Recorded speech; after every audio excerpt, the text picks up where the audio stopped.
Il est minuit 32 et nous accueillons maintenant Emmanuel. Bonsoir Emmanuel. Bonsoir.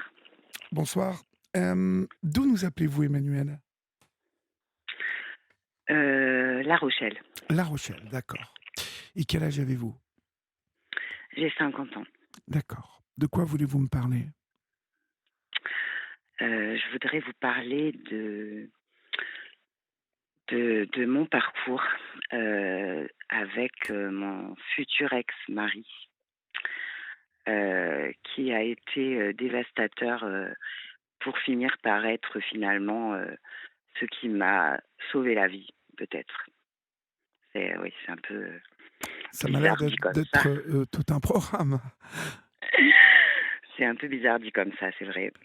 En fait, oui, c'est quelqu'un qui m'a complètement détruite et une fois que j'ai été complètement détruite, c'est ça qui m'a permis de me construire solidement Oui. et de me connaître d'abord, par la force des choses, d'être obligée de faire connaissance avec moi. Mhm.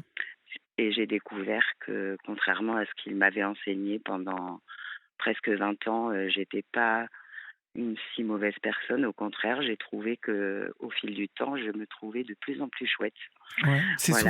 C'est souvent, c'est ce que je dis à ma fille, c'est à travers l'épreuve, vraiment, les nions qu'on prend Mm, dans la vie et qui sont parfois des gros nions, hein, mm, sans vouloir faire de, parfaitement. de Ouais. jeu de mots, que l'on se construit, en fait. C'est Mm, souvent à travers les épreuves que naissent en nous des, des, des ressentis, des émotions mm. qui partent du fond, là, et dont on ignorait que l'on Eh oui. était détenteur ou détentrice, et Mm. qui vont nous, tout à coup, comme nous sublimer, comme C'est nous exactement ça. montrer la voie, en fait. Ouais.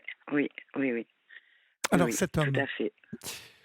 Alors, cet homme, vous le rencontrez où, euh, déjà? je rencontre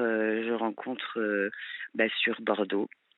Sur Bordeaux, puisque mes parents avaient été mutés sur Bordeaux quand j'étais enfant. J'avais une dizaine d'années quand je suis arrivée avec mes parents et ma sœur sur Bordeaux. Donc, je l'ai rencontré alors que j'avais déjà un enfant d'une première union. Et lui, il avait un job alimentaire de pizzaiolo dans un petit resto à côté de chez mes parents. Et il faisait des très bonnes pizzas. Donc voilà, on allait manger souvent avec des amis là-bas. Et c'est comme ça que je l'ai connu. Mais je le connaissais sans plus. Puis lui était en couple depuis une dizaine d'années. Il venait juste de se marier depuis quelques mois, tout. Donc voilà. Et puis moi, mon père est décédé d'une longue maladie, mais par contre, d'une longue maladie, pardon, brusquement plutôt, d'un cancer, mais très brusquement, en 15 jours de temps en fait. Il a été hospitalisé le 4 mai, le 26 mai, il était décédé. Donc ça a été brutal. Et moi, j'ai déménagé à la suite de son décès. Je suis partie de Bordeaux pour me rapprocher de là où vivait le papa de mon fils, pour faciliter leur rapport entre eux, père-fils. D'accord. Et aussi m'éloigner de la région parce que il restait effectivement ma maman et ma sœur, mais moi, enfin, c'était trop lourd. Enfin, j'avais besoin de voilà. Et donc, je suis partie toute seule. Je repartis, mais vraiment à zéro, dans un HLM, dans une ville pas loin de où était le papa de mon fils. Et il a gardé contact avec moi. J'ai gardé aussi contact. On a gardé contact, disons, sur une messagerie qui s'appelait à l'époque MSN. Et donc, on discutait régulièrement. Et puis, il a commencé à se plaindre de son épouse, que je connaissais comme ça vaguement. Et puis, tout d'un coup, ça devenait obligatoire de le sauver. Il fallait qu'il parte. Il voulait plus de cette vie. Il était prêt à quitter son travail, tout quitter, alors qu'il venait d'acheter une maison, hein, avec elle, et qu'il venait de se marier. Et donc, il a tout quitté. Il est venu s'installer chez moi du jour au lendemain, en l'espace d'un mois, même pas. Je l'ai hébergé, plus qu'hébergé, puisque voilà, après, il s'est carrément installé. Mon fils a commencé à l'appeler papa. Lui, il s'est rendu indispensable à la maison avec moi dans tous les domaines, même, enfin dans tout ce que j'avais à gérer, que je portais à bout de bras toute seule depuis longtemps, là, il était là toujours: je suis là», l'homme idéal. Et puis il comprenait tout, il était moi qui étais, une grande, j'ai compris plus tard, dépendante affective à ce Oui, moment-là, oui. j'étais, aux anges. J'étais, «Ah mon Dieu, enfin quelqu'un qui m'aime, enfin quelqu'un qui me comprend, enfin quelqu'un qui c'est lui l'homme de ma vie». Moi, j'ai été fleur bleue, naïve, bisounours au possible, à me dire que de toute façon, j'étais la femme que d'un seul homme et que déjà mon échec précédent, dans ma famille, de se séparer, avoir un enfant, être séparée, maman solo, c'était la honte. Enfin, voilà quoi. Je me disais: «J'ai déjà eu un échec là, cette fois, c'est sûr, c'est le bon», et cetera, et cetera. Donc c'était merveilleux, mais ça a très peu duré. Et petit à petit, ça a commencé à être des petits dénigrements au quotidien. J'étais tout le temps en train de me dire: «Ah oui, en effet, il a raison». Je me remettais en question en permanence. Mon père avait cette tendance à me dire régulièrement: «Remets-toi en question», alors que lui-même était le dernier à le faire. Et donc ça a commencé insidieusement comme ça à m'empoisonner, la tête, le cœur, petit à petit, le corps aussi. J'ai commencé à boire beaucoup d'alcool, à devenir alcoolique. Donc après, il était violent, il me traitait d'alcoolique de merde, enfin voilà. Mon fils, bah, il se dressait contre ça parce qu'il voyait sa maman souffrir, et donc il est devenu son pire ennemi. Et du coup, pareil, lui aussi, il en a bavé. Et puis malgré ça, ma mère m'annonce, donc après le décès de mon père, qu'elle aussi malheureusement est atteinte d'une, maladie grave, elle est condamnée aussi. Oh là Donc là. elle s'est battue assez longtemps, elle a tenu de presque 3 ans, mais à peu près, un peu plus d'un an avant sa mort, un peu quelque temps après qu'elle ait annoncé ça, lui qui m'avait dit, qu'il voudrait jamais se marier ni rien du tout. Il a commencé à me parler de mariage, sachant qu'on avait un patrimoine important dans ma famille et qu'on n'était que 2 héritières avec ma sœur. Et puis, moi, j'ai rien vu de ça. Enfin, ou alors ma petite voix a dû me le dire, mais j'ai pas voulu l'écouter. J'étais confortablement installée dans mon petit déni, et les petites choses qui gênaient et qui m'alertaient, les petits signaux, j'ai pas voulu les voir, quoi. Mmh. J'ai pas voulu les voir. J'ai voulu me dire que c'était pas grave, que ça venait de moi, que et cetera. Et puis, j'ai découvert plus tard, bien plus tard, quand j'étais enceinte de notre première fille, puisqu'on a eu 2 filles, heu, qu'il avait des relations extraconjugales.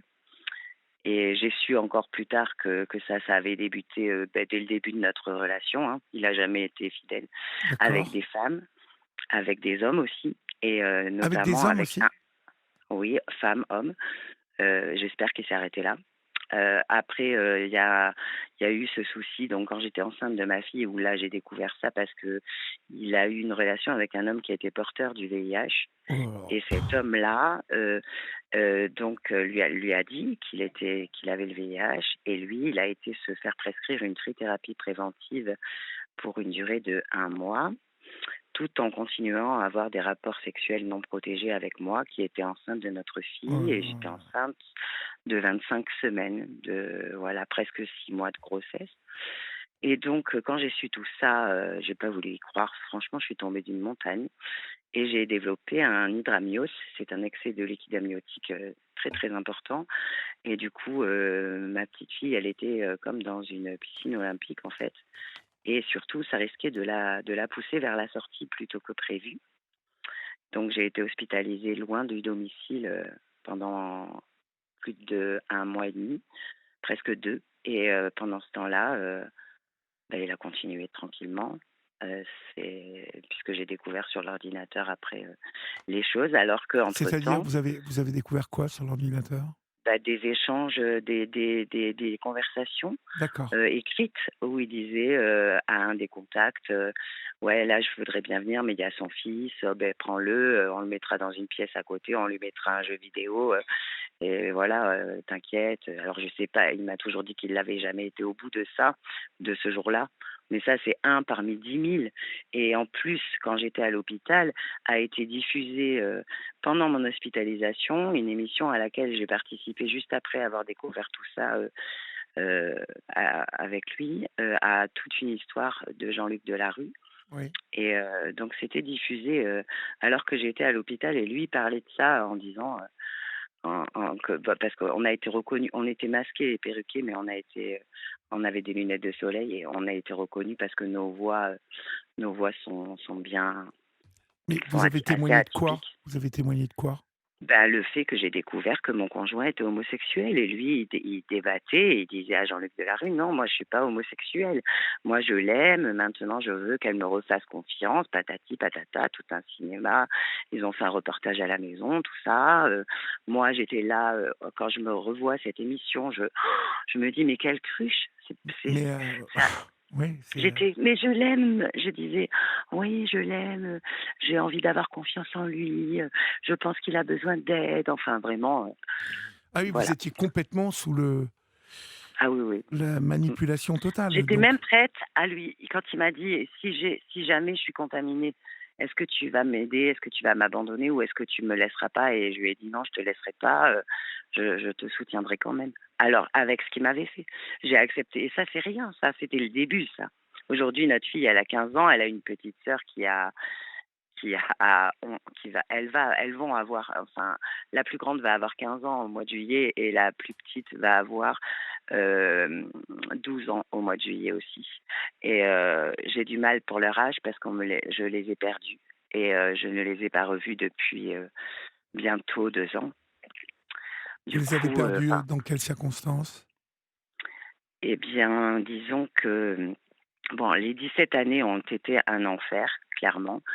Et en 2021, notre, famille allait mal, très mal, mais ma fille, la plus grande, a été, complètement aliénée par son père dès qu'elle est née, mais moi je me rendais compte de rien. Donc elle m'a rejetée très tôt, nos relations ont été biaisées, dès le départ, c'était très compliqué. Et donc printemps 2021, elle allait pas bien, elle se scarifiait, elle a fait une tentative de suicide, enfin plein de choses. Et donc et sa petite sœur commençait à aller pas bien non plus. Elle a fait des crises, elle a été déclarée épileptique dans le même temps. Et ensuite, donc la plus grande était suivie donc au centre hospitalier, psychiatrique, de notre ville de La Rochelle, donc pour tous ces soucis de mal-être et cetera, elle était complètement perdue, forcément. Et moi je comprenais pas pourquoi et personne comprenait pourquoi, mais bon voilà. Et à la suite de ça, j'ai ma sœur aussi, donc j'ai parlé vite fait tout à l'heure, qui avait 4 ans et demi de plus que moi, qui était ma sœur aînée, mais qui était, un petit peu légèrement déficiente cognitive, qui a très mal vécu le fait qu'on se retrouve, sans nos parents. Et quand on a hérité, elle est tombée sur quelqu'un qui l'a plumée en 2 ans, de temps, pratiquement, pas tout à fait 2 ans, Qui lui a tout volé? il l'a épousée, il lui a tout fait dépenser et 2 ans après, il est parti et Oh là voilà. là. Et donc le 21 octobre 2021, Il y a donc quand le même jour de ma des fête. il y a quand même des gens qui sont vraiment des vraies saloperies, quoi. Mais c'est pire que ça, c'est pas fini, c'est qu'elle est décédée et là aujourd'hui, il vient d'avoir, 11 000 € de la Mutuelle nationale des hospitaliers qui était comment? Sa mutuelle et Oui. à ma sœur. Et en fait, dans ce papier contrat prévoyance, c'était, le conjoint, ou à défaut les héritiers. Et comme il a jamais accepté le divorce et qu'elle, elle avait pas fait la démarche, elle avait simplement écrit au notaire un testament, homologué, hein, où elle dit qu'elle, elle le déshérite de tout ce qui peut lui rester si elle décède qu'elle est plus, en lien avec lui depuis 2010 ou oui, c'est ça, 2011 pardon, et que depuis il a eu des enfants d'ailleurs, il est en couple et tout et que voilà, et il a quand même eu droit à 33 de l'héritage et il a quand même droit à cette somme-là, ce capital, parce qu'il est conjoint, il est quand même conjoint puisqu'ils n'ont pas de divorce effectif. Même si on a prouvé que par les impôts, etc., qu'ils ne vivaient plus ensemble depuis plus de 10 ans, bah, il a quand même le droit. Et il ne s'est pas privé pour les prendre en plus. Puis il n'a même pas eu, de toute façon, quelqu'un qui n'a pas de scrupules, qui est sans vergogne à ce point. C'est, voilà. Votre sœur a mis Enfin, bon. fin à ses jours, hein, Julie? Elle a mis fin à ses jours, oui, le jour de la Sainte, bref, le jour de ma fête. Et ce jour-là, c'était bien précisément parce que c'était ce jour-là, parce que je ne pouvais pas la réaccueillir chez nous, puisqu'elle a vécu chez nous quelque temps quand elle s'est retrouvée endettée, surendettée. J'ai fait placer également sous curatelle parce que je ne voulais pas être sa curatrice. J'avais peur que ça, ça, ça complique nos relations. Et elle m'en voulait un peu de ça, mais bon. Et elle est venue vivre à la maison, donc quelque temps ça a été, mais l'ambiance était mauvaise, était toxique. Même elle, elle pleurait beaucoup aussi. Elle me voyait moi pleurer dans ma chambre, elle me voyait en dépression. Entre-temps, il m'a fait, je dis bien il, m'a fait diagnostiquer bipolaire. Aujourd'hui, la chef du service du pôle psychiatrie de l'hôpital qui, qui, qui est désolée d'être elle-même, se dit elle-même bernée par monsieur. Et elle me dit qu'elle est désolée et elle a même produit tous les documents pour la justice pour dire que ben non, j'ai aucune pathologie et que tout ce qu'on m'a fait, c'était à tort. Et donc, à cette époque-là, ma sœur, j'avais tout ça à gérer. J'avais tous mes médicaments, j'avais des électrochocs. Je partais à l'hôpital, je rentrais chez moi, je faisais plein d'allers-retours. Je ne pouvais pas la reprendre à la maison. Donc, je l'ai laissée dans une structure de l'UDAF. Et là, elle a été vraiment victime de maltraitance institutionnelle. Et elle me demandait de l'aide. Et je ne pouvais pas l'aider, puisque moi, je vous dis, j'étais embourbée dans ma vie de famille et dans dans cette mes relation-là. dans ça, tout ça. Et du coup, ben voilà, ce jour-là, elle m'a envoyé un message en me disant qu'elle allait partir loin sans laisser d'adresse. J'ai dit bon, où veux-tu qu'elle aille? Peut pas. Et puis le lendemain, sa curatrice m'a appelé pour me présenter ses condoléances parce qu'elle pensait que j'étais au courant que le matin de ce jour-là, c'était, elle était décédée de soi-disant insuffisance respiratoire. Je n'y ai pas cru un instant. J'ai demandé une autopsie et tout de suite, ça a été confirmé qu'elle est décédée d'absorption massive de médicaments. Mais elle n'avait pas le droit d'avoir de médicaments là où elle était, à l'UDAF. C'était une infirmière, normalement, qui lui donnait les médicaments. Elle n'avait aucun médicament, normalement, à sa portée. Et là, pourtant, elle en avait parce que l'infirmière, il y a eu des gros manquements professionnels des éducateurs et tout. Et là, ben, ils ont tellement peur de moi que c'est eux qui portent plainte contre moi, en fait. Donc, bon, ben, ça va se régler après aussi. C'est autre chose, c'est un autre sujet. Mais voilà, donc en fait, ben, à la suite de ça, de son suicide, quelques jours plus tard, la petite sœur de Lilou, qui prenait souvent le portable de son père pour jouer à des jeux parce que pour s'en débarrasser, il lui collait son téléphone dans les mains depuis longtemps, quoi que j'en dise. Et la petite a confié à sa sœur qu'elle avait découvert dans le portable de son papa des vidéos dans lesquelles son papa me violait pendant mon sommeil.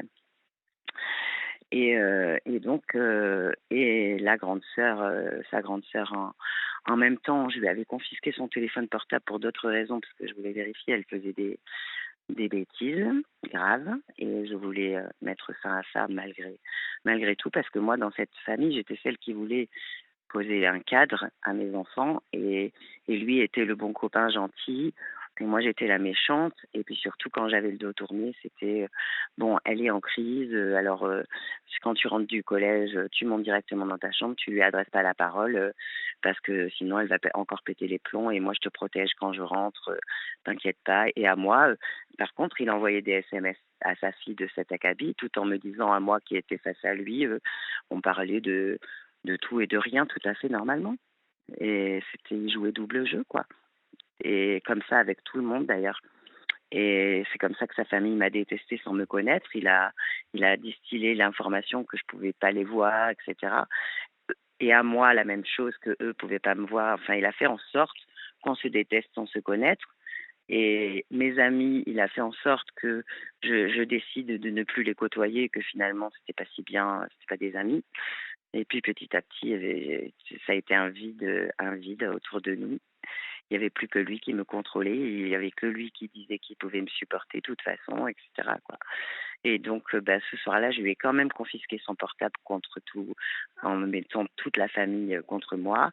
Et quand je suis allée travailler avec son portable, en lui disant: «Je vais regarder au travail», parce qu'on travaillait ensemble en plus, puisqu'il m'avait fait lui acheter son restaurant pizzeria, lui qui s'est pris pour le meilleur pizzaiolo de La Rochelle, parce que c'est un monsieur qui se croit parfait, grandiose et le meilleur sur la terre.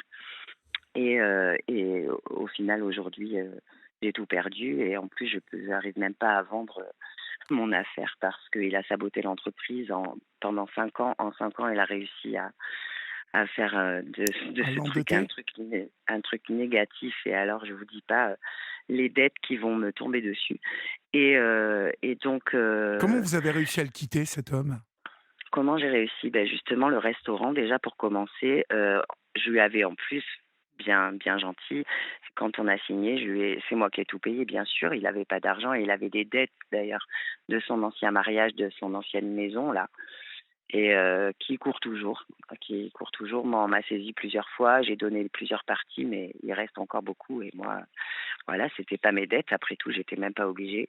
Et puis là, ce qui s'est passé, c'est quand j'ai signé, quand j'ai acheté ce restaurant, je lui ai donné 50% des parts. Donc on était en plus associés à Oh là là. 50-50. Vous avez Et c'est bien pour tout fait de vo- travers, hein. voilà, exactement. Et c'est bien pour ça que ça lui a permis, si vous voulez, dès qu'on a eu les pieds dans l'affaire, on a vécu la première saison, donc chez nous, les saisons, c'est assez tendu.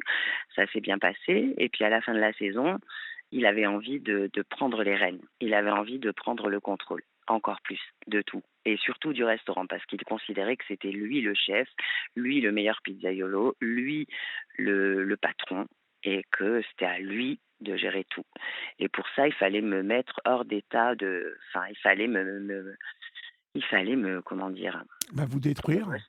me détruire. Et Mmh. donc, ça a commencé par la banque, où un jour, la banquière m'a dit, oui, il préfère que je l'appelle avant de vous transmettre tel ou tel document. Alors là, j'ai dit, mais comment ça Et là, je me suis dit, bon, en plus, il était très charmeur et tout. Je me suis dit, et puis très, très doux, très calme.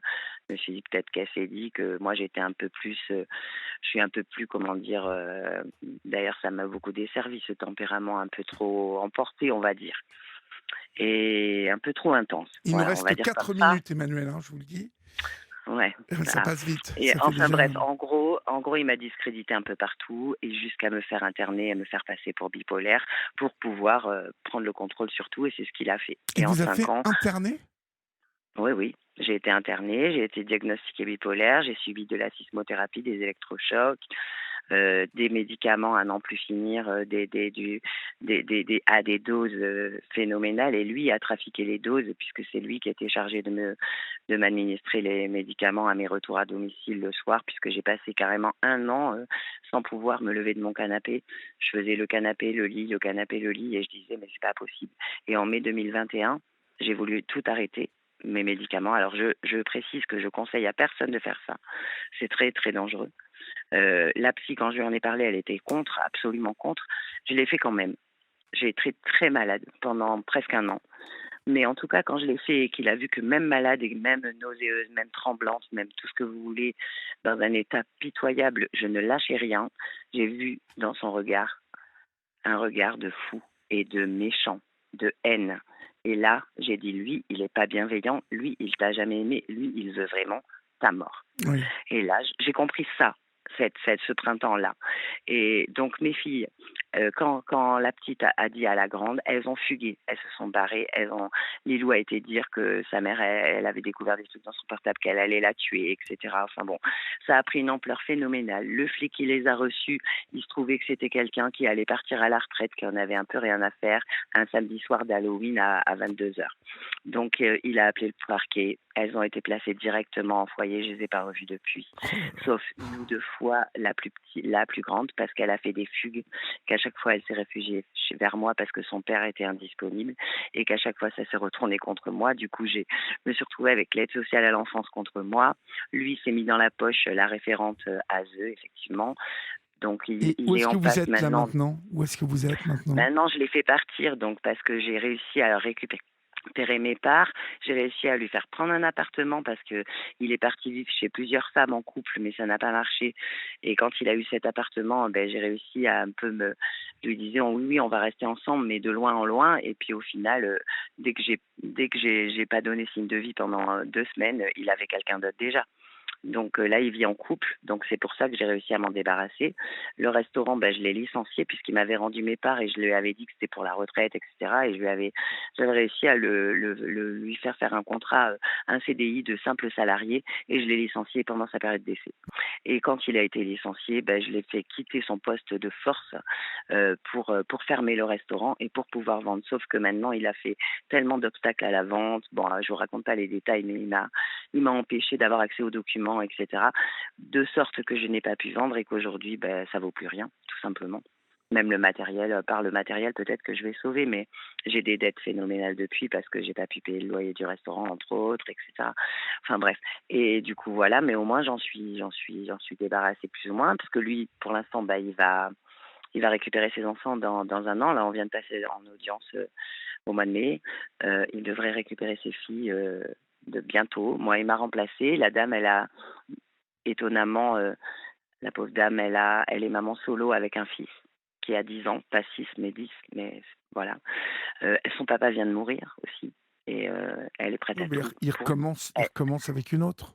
Exactement, comme il a fait avec celle d'avant moi, et comme il a fait avec 2 autres avant, mais elles se sont réveillées un peu trop vite et elles se sont révélées pas suffisamment manipulables, mais elle, c'est la bonne proie, c'est la bonne, ça y est. Donc Là, il est venu chez vous moi êtes à il y La a quelques Rochelle jours. maintenant. Vous êtes Oui, oui, et lui, il est toujours à La Rochelle?